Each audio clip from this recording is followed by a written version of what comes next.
Hey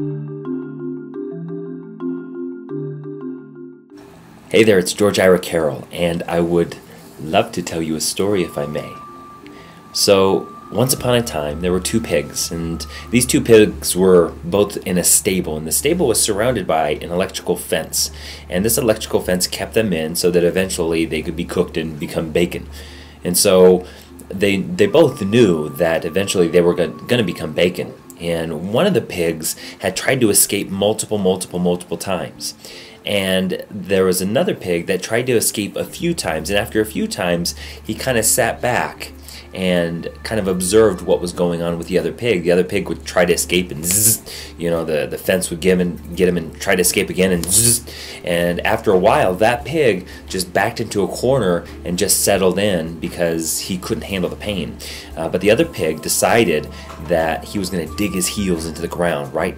And one day he digs his heels in the ground and he starts charging the fence. And even though he knows there's going to be some joltage, some voltage going on once he hits the fence, that if he charges hard enough, he can break through the voltage. And so he digs his heels in the ground, and he musters up the courage, and he bolts forward, and he breaks through the fence. And even though he feels a little bit of shake, he's now free, and he's not going to be turned into bacon. You see, stories have a very powerful way of teaching.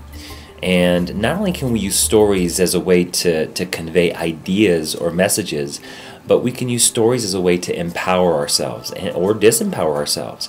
You know, one of my favorite mentors, Anthony Robbins, says that the biggest thing that stops us from getting our desires are the stories that we tell ourselves of why we can't have it. And we tell ourselves stories all the time. And in fact, if you've ever thought about what fear is just the culmination of different stories that we tell ourselves. We what if ourselves to death. You know, what if I get rejected? What if I fail? What if I look stupid? What if I look foolish? What if I, embarrass myself? And we create these images that go with those what if statements, and we create the story that prevents us from moving forward. And so in the seminar, we're going to take a look at how to influence other people using stories, how to generate your 30-second story for more influence and to have more people work with you. We're going to take a look at the structure of testimonials so that you can use those as more of a way to influence people to work with you. There's so many ways to use stories, and so I invite you to register now. Andrea Constantine, who is the co-author of the Speaking Your Truth book series, is going to be a guest speaker, and I'm so excited to have her because she's so powerful and she's so passionate and she gives so much.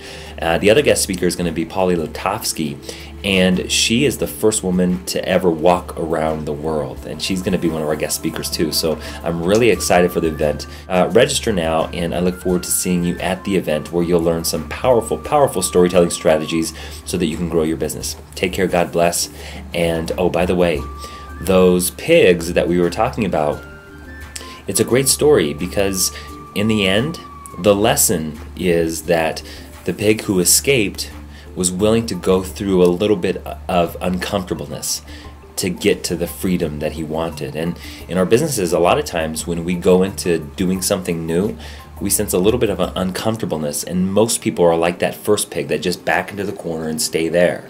But not you. I'm guessing you're like the second pig. You charge forward and break through that resistance so that you can achieve higher level of results. God bless, and see you real soon.